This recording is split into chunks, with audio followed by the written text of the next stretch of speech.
تو ناظرین کرام، آپ لوگوں نے ڈاکٹر ذاکر نائک صاحب کی یہ ویڈیو دیکھ لی اور اس آدمی کے سوال بھی آپ لوگوں نے سن لیا، بہت ہی زبردست جواب دے دیا کہ دیکھو یہ قرآن کے اندر لکھا ہوا ہے اللہ رب العزت دوبارہ یعنی انسانوں کو زندگی دیں گے، قبر میں اس کی طرف روح لٹایا جائے گا، تو یہ اللہ رب العزت کی فضل اور قدرت سے ہوگا۔ یعنی انسان دنیا میں آتا ہے اور یہاں پہ اپنی زندگی گزارتا ہے، اس کے بعد وہ فوت ہو جاتے ہیں، اللہ رب العزت اسے موت عطا فرماتے ہیں، پھر وہ قبر میں جائے گا، قبر میں اسے دوبارہ زندگی دی جائے گی۔ یہ قرآن کے اندر بھی ثابت ہے، حدیث کے اندر بھی ثابت ہے، اور مختلف دلائل اور عقلی جوابات کے ساتھ اس کو سمجھا دیا کہ یہ بالکل حق ہے اور سچ ہے، اس میں کوئی شک نہیں ہے۔ اس ڈاکٹر کی جو اشکالات تھے وہ ختم ہو گئے، وہ خود بھی ڈاکٹر تھے اور اس کے اندر وہ کنفیوز تھے، اس نے ہندو مذہب کا بھی حوالہ دے دیا اور اس طرح مختلف چیزوں کے حوالے دے دیے، تو ڈاکٹر ذاکر نائک صاحب نے بڑے خوبصورت انداز کے ساتھ اسے جواب دے دیا، کیونکہ اللہ رب العزت نے ڈاکٹر ذاکر نائک صاحب کو ایک علم اور ایک فہم عطا فرمایا ہوا ہے، خود بھی ڈاکٹر ہے۔ ایک ہوتا ہے کہ انسان صرف دینی علوم اس کے پاس ہو، لیکن ڈاکٹر ذاکر نائک صاحب کو اللہ رب العزت نے ایک مہارت عطا فرمائی ہوئی ہے، خود ڈاکٹر بھی ہے اور سائنس کے اندر بھی اس کی مہارت ہے، اور پھر دینی علوم کے اندر بھی اللہ رب العزت نے اس کو مہارت عطا فرمایا ہے، اور خصوصاً ادیان باطلہ مختلف مذاہب کے اندر اللہ نے اسے ایک ملکہ عطا فرمایا ہوا ہے۔ تو یقیناً ایسے آدمی کی بات کو تسلیم کرنا چاہیے۔ ایک تو میں ہوتا ہوں، مختلف لوگ ہوتے ہیں، چند کتابیں پڑھ لیتے ہیں مختلف مذاہب کے بارے میں، تو اپنے رائے قائم کر دیتے ہیں کہ یہ اس طرح یہ اس طرح ہے، اور جن لوگوں نے سالوں یعنی کئی عرصہ ان کتابوں کے اندر مطالعے میں وقت گزارا ہو، ریسرچ کی ہو، مختلف کتابوں میں تحقیق کی ہو، اس کے بعد آپ کے سامنے ایک نتیجہ پیش کر دیتا ہے، تو یقیناً ایسے آدمی کی بات کو ماننا چاہیے۔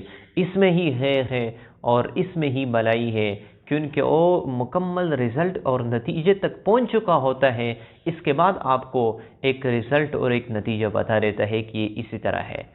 تو مجھے امید ہے آپ لوگوں کو یہ ویڈیو پسند آ چکی ہوگی۔ ملتے ہیں انشاءاللہ نیکسٹ ویڈیو میں، تب تک کے لیے اجازت چاہتا ہوں۔ السلام علیکم۔